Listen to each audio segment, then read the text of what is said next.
Bon, la machine a grandi, donc en fait j'ai mis des tiges filetées plus importantes, diamètre 8, parce que j'avais mis des diamètres 6, mais elles se sont enroulées comme des ressorts autour de la tige centrale, parce que bon, j'ai du couple, j'ai de la force.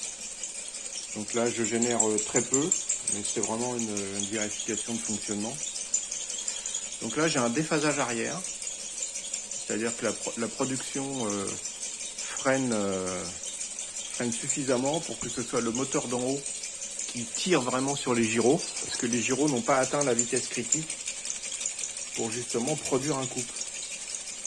Donc là j'ai un déphasage arrière, je ne sais pas si on arrive à le voir.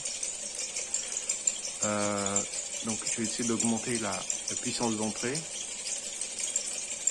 de manière à réduire ce déphasage arrière. Ah voilà, donc là les gyros commencent à avoir la vitesse nécessaire de manière à ce que l'angle des tiges filetées se redresse.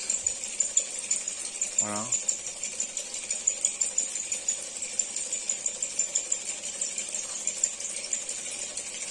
L'idéal étant que les tiges filetées aient un angle de déphasage avant.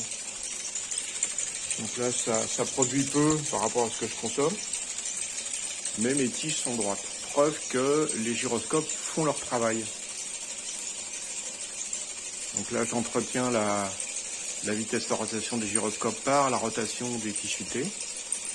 Et donc, c'est plus le moteur du haut qui tire sur les tiges filetées pour emmener le moteur du bas, mais c'est les gyroscopes qui font leur travail pour produire le couple en bas.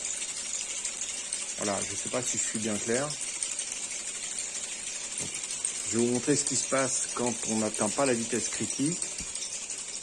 Donc là, je vais diminuer, et hop. Voilà, ce qui se passe, c'est quand c'est le moteur du haut qui fait la traction, en fait, il y a un retard, et donc là, on bloque le système. Alors là, pour reprendre de la vitesse, c'est quasi impossible. Donc c'est pour ça qu'il faut que je mette la charge après. Il faut d'abord que je lance le système de manière à ce que les gyroscopes aient atteint une certaine vitesse. Et ensuite, je mets la charge. Et là, ça s'entretient avec un angle arrière. Puis plus je monte la puissance au niveau du moteur d'entraînement, et plus l'angle se rectifie. Ce qui montre effectivement que les gyroscopes font leur travail. C'est-à-dire que, étant donné que les gyroscopes ont tendance à vouloir se redresser, voilà, parce qu'eux, ils ont une mobilité, bon là évidemment avec la tige filetée, le fait qu'elle soit prisonnière en haut, c'est difficile pour moi de le montrer, mais oui, si je recule le mécanisme, voilà, en fait, le gyroscope, il a une variation comme ça, et comme lui, il a tendance à vouloir émettre un couple, en fait, c'est ça le principe du système, il est là, c'est que le gyroscope, dans cette configuration-là, il émet un couple pour se redresser.